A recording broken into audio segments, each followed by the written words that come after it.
I'm sure you've noticed before, but we played quite a few pieces on the piano named Sonata. But what does it mean? Why do so many composers call their pieces sonata? Well, that is what this video is all about. By the end of this video, you're going to have a really clear understanding, not just what sonata form is, but how it works and why is it so important. First of all, we're going to deal with the highest level structure. Like we're going to get biggest picture, then we'll fill in details, more and more details as we go along this video. So really big picture, sonatas have three sections. They start out with an exposition, just like a book or just like a movie. The exposition's like kicking off the story. It's introducing you to the story. So same thing with a sonata. The exposition is the very first thing you hear. We're introduced to the piece. This is the melody, this is a tune, this is the keyword, and that's what the purpose of the exposition is. So this one's pretty easy as a listener. Like the very first notes that the person plays is probably the exposition. So for example, Mozart's Sonata number 12 in F major starts like this.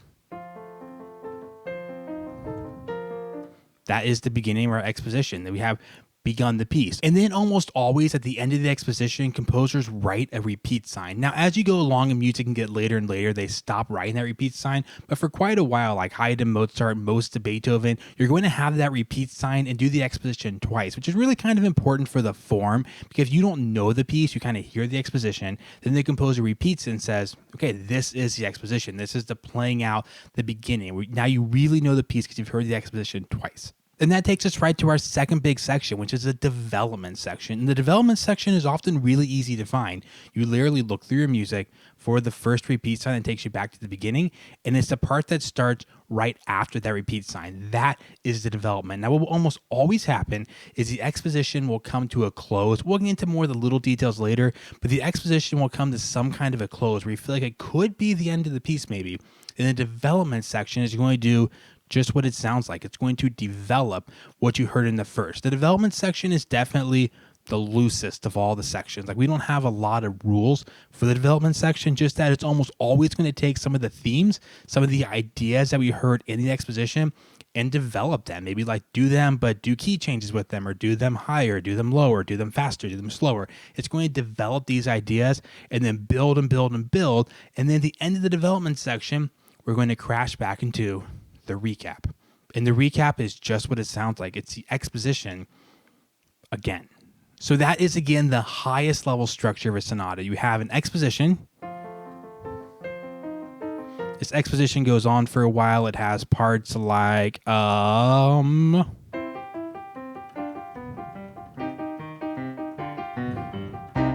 then eventually we're going to get to the end of the exposition, and we're going to get something like, oh, I shouldn't have picked this piece because it has hard trills. They're hard to do on the keyboard.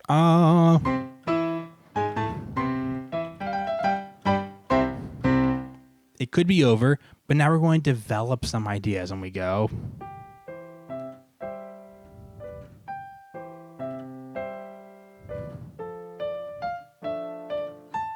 And then we do this for a while. We actually bring back this idea of this, but it kind of goes more places with these minor chords like that. And then eventually this is going to build until we get this.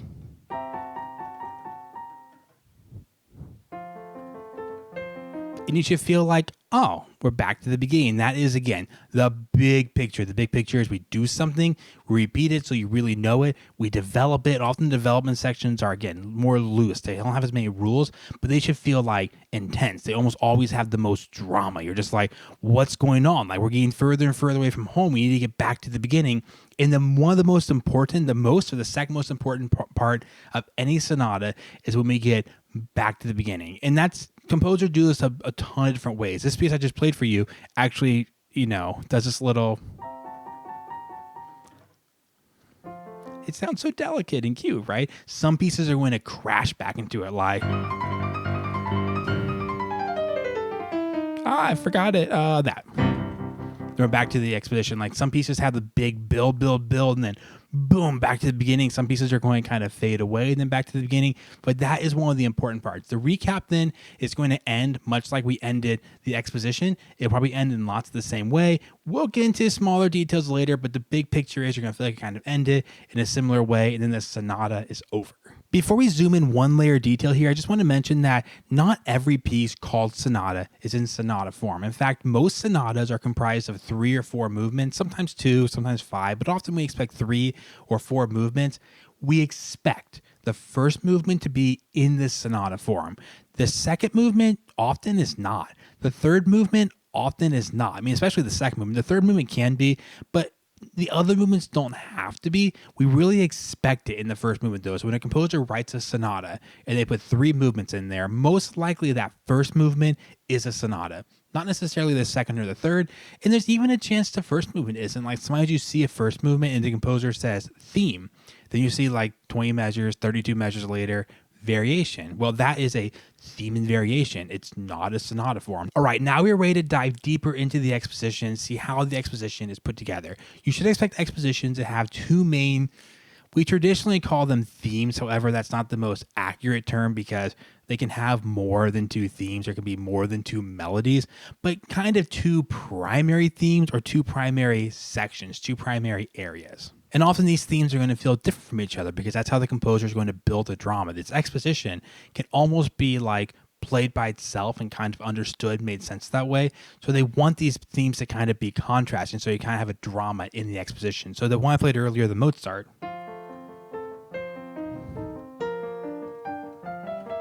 that's the first thing you heard.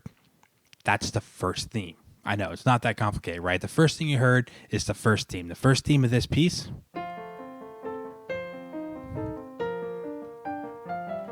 So someone said, what's the exposition? That. Someone said, what's the first theme? That. But later on, we get this theme that sounds completely different.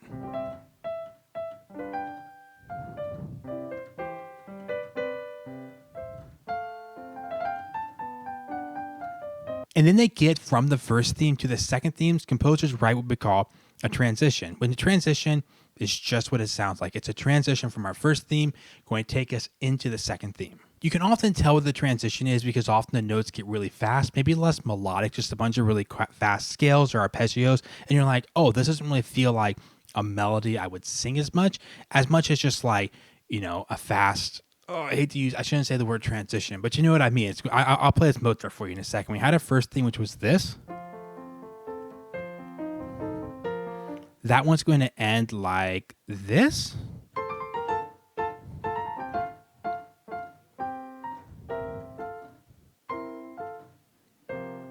You're like, oh, it's a piece over. Transition.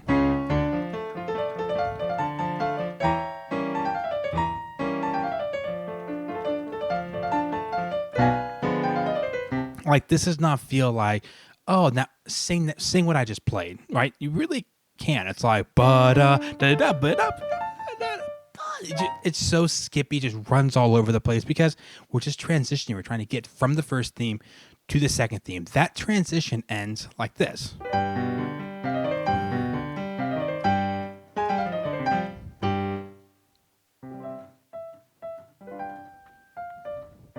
And now we're in our second theme. So the transition, the point of it is to set up the second theme. Since we're on the topic, I'll just mention there are a few different ways transitions work. And if you're like in college and using this video as a way to get acquainted with sonata form, you'll have to learn like really, really solidly which ones are which. But just the general idea is sometimes transitions are independent. Like you finish the first theme, you stop on a cadence, you start a transition. That's actually what happened in our Mozart that we're using today, right? It did this. That could be the end. And then you could also have what we call a dependent transition, which is where you're playing a melody and then at some point you're like, oh, I guess we're in a transition now. Like maybe the notes gradually sped up. You might not have a really clear cadence and a start on transition, but you're kind of playing and playing and you're like, oh, I guess, yeah, this sounds like a transition now. Okay, cool. And the line is blurred. It kind of morphs into a transition. So the first theme isn't as clear. First theme, transition. Second theme, but it's like first theme, transition, second theme. Now, if we do the same thing and dive another layer into the development section, we're not really going to have a lot to say because development sections are so open-ended. Like this is where composers show off and do whatever they want to do. Like you're going to find sequences maybe where you're going to have stuff, you know, you're like here, then higher.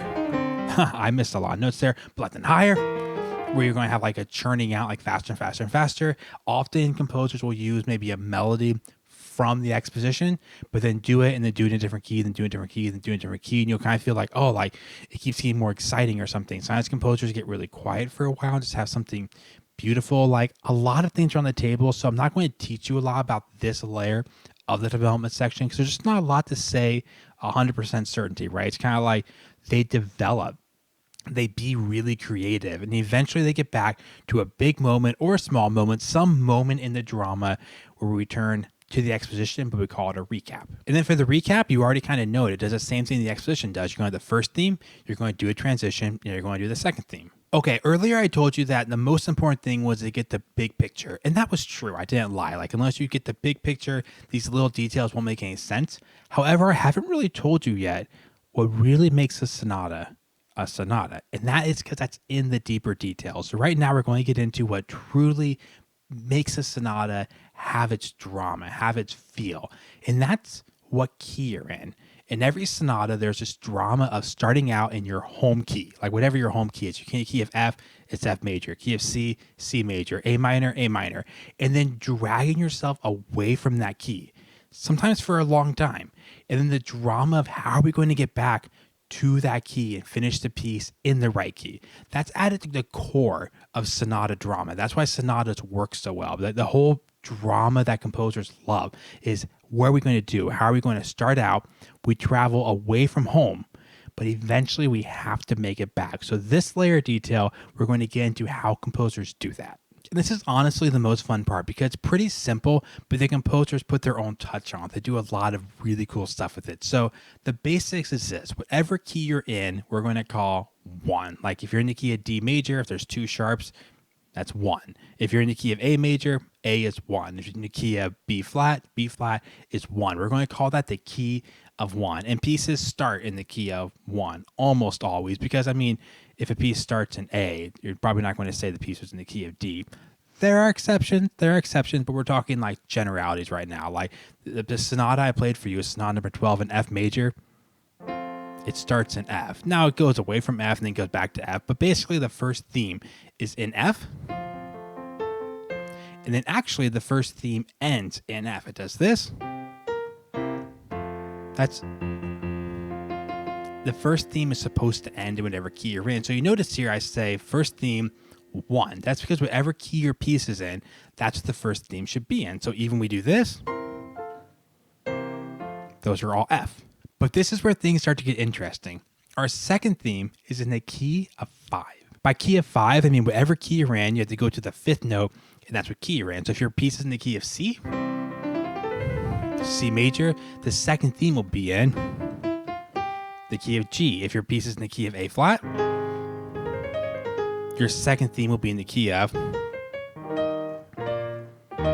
So the pieces change keys. They don't stay in the key of, if you're in the key of A, you don't stay in the key of A. You're going to do the key of A. Your first theme is in A, but then you're going to travel to the key of E. Well, the question is, how do you get there, right? How do composers get to the key of E, or how do they get to the key of 5 in the first place?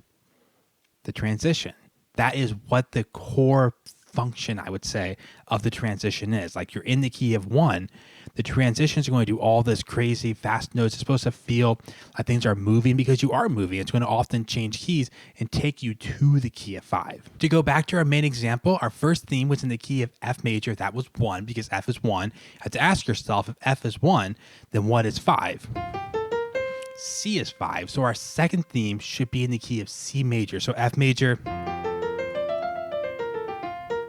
has a B flat, but our second theme should be in the key of C, which is no sharps and flats. We're expecting the B to become B natural.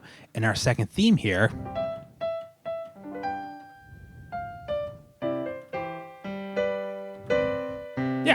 it got rid of the B flat. We're definitely in the key of C. Now, so this piece is behaving like it should. It started in the key of F. We had a transition where we went through all these crazy keys. All this craziness. We got to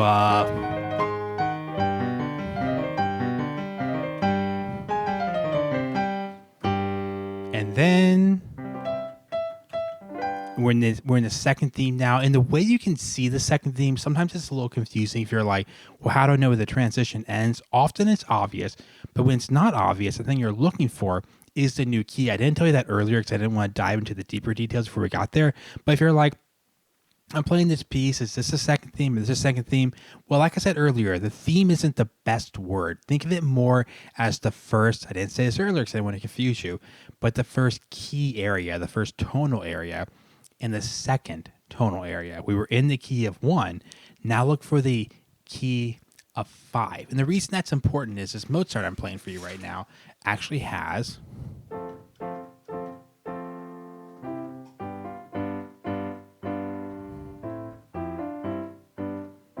which you could say is kind of like another melody. Well, is that the second theme? Isn't that kind of the third theme because it's our third melody? It's in our second area because it's in the key of C. So you really want to think of your exposition as having 2 main areas. The first area is in the key of 1. There's a transition that takes you to the second area in the key of 5. So now let's dive deeper into the development section. Earlier, I didn't really add a lot of details because composers can kind of do whatever they want there. And in a sense, that's still kind of true. Like, what key does a development start in? Composers do all sorts of stuff. It will start in 5 fairly often because you ended the first section in 5. That's not a very good rule. And they could be in 5, then go to 4, then go to flat 7, then go to 2, then go to major 3. It does all this stuff. But the key of the development section at this layer is to realize at the end of the development section, literally the measure before the recap, we need a 5/7 chord. Now, if you don't know what a 5/7 chord is, you don't have to know all the details. What that means, if you go to your original key, like in this case, we're in the key of F major, our original key, not the key of 5. Earlier we went to the key of 5. We want to go to the 5 chord. So that's still C, but we want to play a 5/7 chord, which is C, E, G, B flat. This kind of intense chord really wants to take us back to here. So 5 chords have that nature. 5/7 chords want to take you to a 1 chord. This isn't going to be a deep theory conversation about chords because that's not the point of this video. I've done other videos about chords, but just to give you the big kind of overview of this is these chords here, 5/7 chords, 1 to go to 1 chords. So I could be in any key I want. Then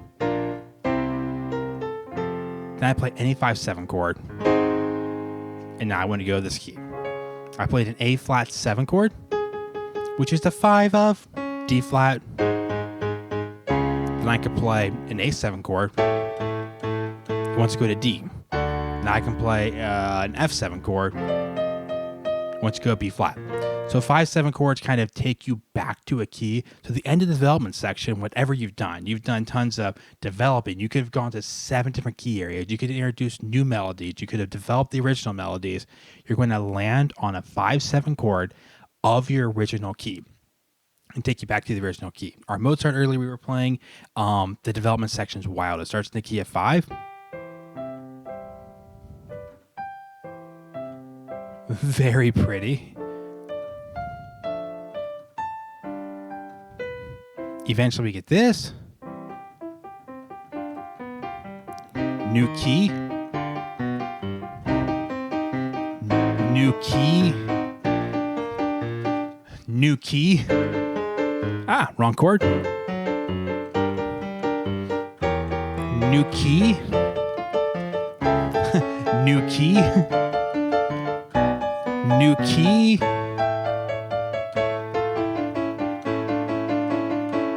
And then new key.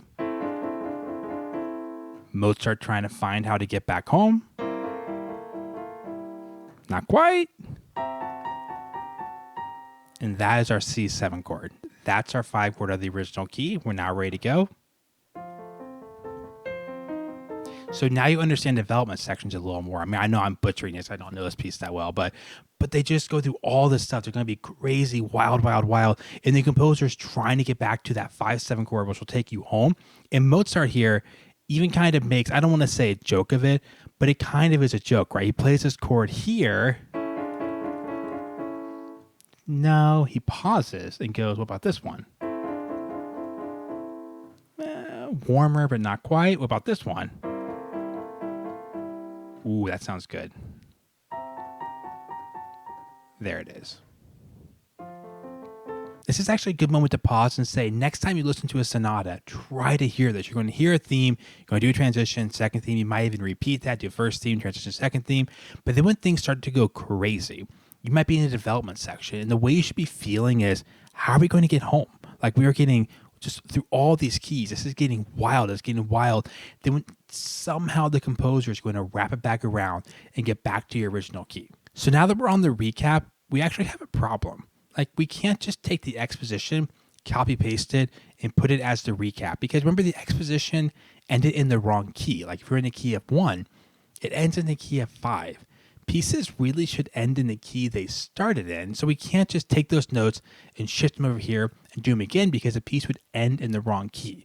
So what the recap does, in contrast to the exposition, is going to do our first theme, sometimes note for note, sometimes composers tweak it a little bit, but it's going to do our first theme in the key of 1.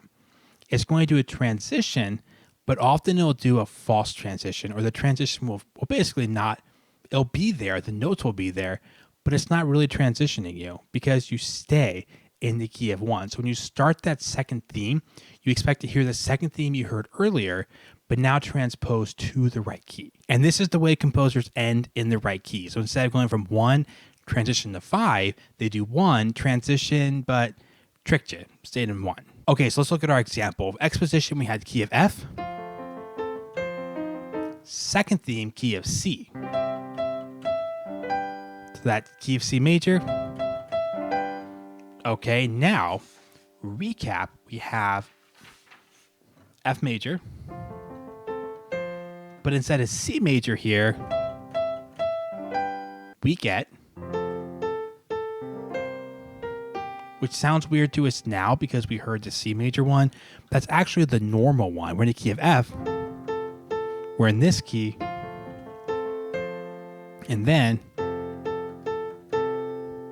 this is the normal key. We stayed in the key of F major. So instead of going to the key of C and doing the key of 5, we just stayed in the key of 1. So again, it's a little ironic that we have a transition in the recap, but they always do. They always keep the transition notes, but they don't really transition. They do transition the mood maybe, but they don't actually transition keys anymore. And funny enough, this piece doesn't, but sometimes a transition is exactly the same.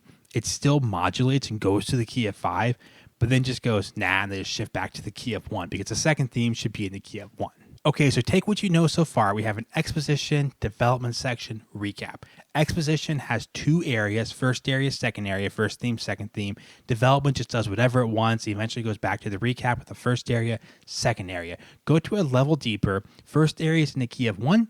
Second area is in the key of 5. Development section, whatever key it wants to be in, ends on a 5-7 chord because we have to get back to 1 for our recap, which the first theme or first area is 1, and then we stay in the key of 1. However, I haven't told you something yet. I'm only talking about major pieces right now. You notice these are capital ones. This does not work for minor. But thankfully, the adjustments that we make for minor are actually really, really simple. So first theme is still in the key of 1. We use like the lowercase to show it's minor, but we're in the key of 1. Let's say C minor. The second theme is in the key of 3, which sounds weird because you were like, I thought it was always 5. This is the adjustment. Instead of going to the key of 5, most sonatas in a minor key are going to go to the key of 3 next. Okay, fun time with theory real quick. C major, no sharps and flats. The minor key with no sharps and flats is A minor. So A minor has no sharps and flats. I mean, when you actually play minor, you add sharps and flats, you add sharps, but at its core, A minor has no sharps and flats. If you see a piece with no key signature, sharps or flats, you know it's C major or A minor. Well, if you're in A minor and you go to the key of 3, it's C major. So actually for minor, it's the closest related key you can get to. We call it the relative major. If you're in the key of A minor, you go to the key of C, which is the key with the same key signature, right? If you're in the key of D minor,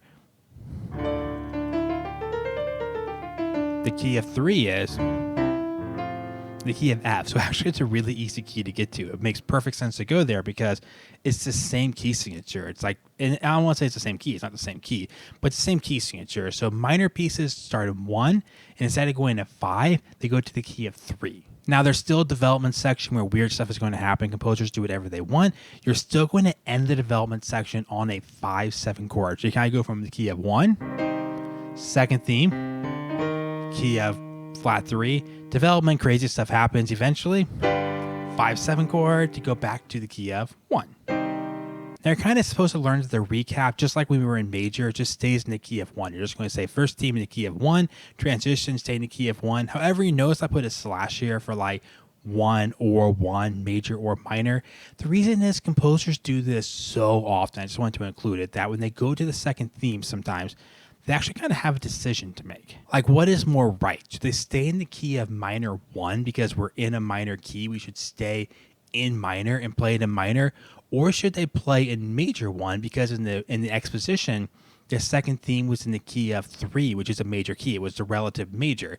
So both things happen a lot. You might actually shift that major theme into minor when you do the recap, which is like wild because we heard it in major. It's the same notes but now minor. You might take it and put it in major, then after the melody's over, still kind of end in minor, go back to minor. Composers do a lot of stuff. It's not uncommon to see all combinations. Keep it in minor, go to major, stay in major, or a lot of times you do it in major to make it sound like the second theme was originally, but then after that you still kind of close out the section by shifting back into the minor. But either way, you stay in 1.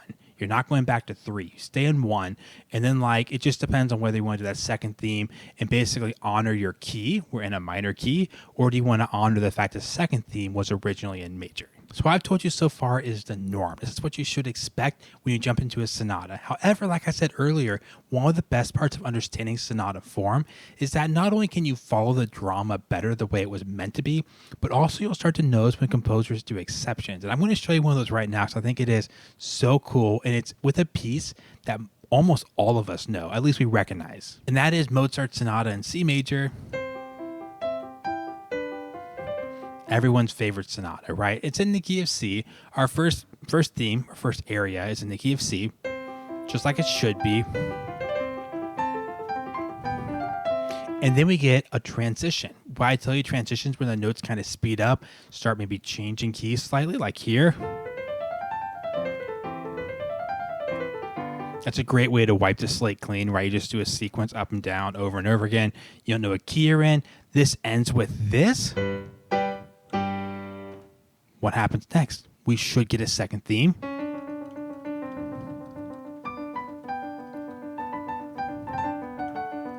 And now we're in the key of G. We start in the key of C, so our second theme was in the key of 5. And then this section is going to end, the exposition is going to end with this.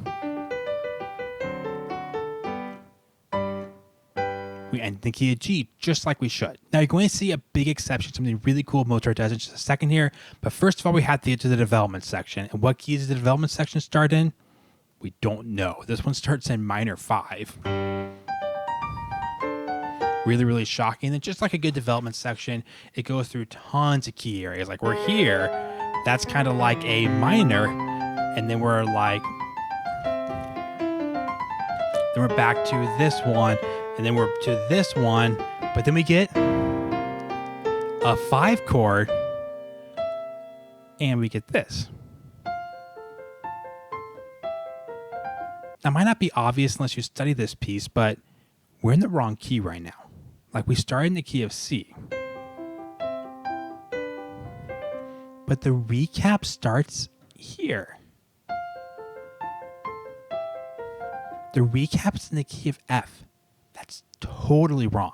Like we shouldn't be here. This is why it's so fun to learn sonata form, because you're like, this simple little cute sonata that everyone knows does something completely weird. It goes back to the original, but the recap is in the key of F. That's bad. Like we're trying to get back to the key of C. We want to get to C. This is sonata in C. We want to end the piece in C, but we're in F right now. Well, if you're in the key of C and your second theme's in the key of G, well, cool. You're in the key of G now, right? It's the 5th. That's the key of G. If you're in F, you do the exact same transition note for note, but you're starting at F instead of C. You go to the key of 5. What's the key of 5 for F? C. So Mozart, what he does is he takes his recap and shifts the entire thing down to the key of F. And then like when you're in the key of F, you do your same transition, but now you go to the key of C. However, it's actually even crazier than that, because in this sonata, there's an exposition, there's a transition that ended with a G chord. And that G then took you to the key of G. So you can say, cool, we have a G chord. Now we're in the key of G. Mozart, for the transition, all he had to do was copy paste every note and shift it down a fifth. We could have gone back up, ended our transition on a C chord, and then gone and been in the key of C, right? Mozart chooses to change his transition. So it basically derails and gets back to this transition. It ends exactly the same. It ends on a G chord, just like the first transition did, which is bad. He should have ended on C chord because we're trying to get to the key of C. He chooses to, basically, he starts in the wrong key because it's in the key of 4. He does the same transition he does earlier, ends on the same chord, and then just skips you back to the original key. So the first transition does this. Second transition, exactly the same notes. Just goes, 5. And now we're back in the key of C, and he basically will stay in the key of C for the most part for the rest of the piece. We've made it home, and it's just normal, like nothing happened. You now know more about sonata form than a lot of people who were actually pretty good at piano and play sonatas but never took the time to actually learn how they work. Hopefully this is super fun and kind of informative. Hopefully it helps you actually like memorize your sonatas, because you kind of can keep a structure of what's going on. Also, it should help you interpret them and perform them, because you kind of know what the big picture, what the composer is trying to do. You might need to rewatch parts of the video, because I know there were a lot of details. It might just take a while for everything to really sink in. But on top of that, feel free to ask in the comments down below if you have any specific questions about sonata form. Thanks for checking the video out. I'll see you guys in the next one.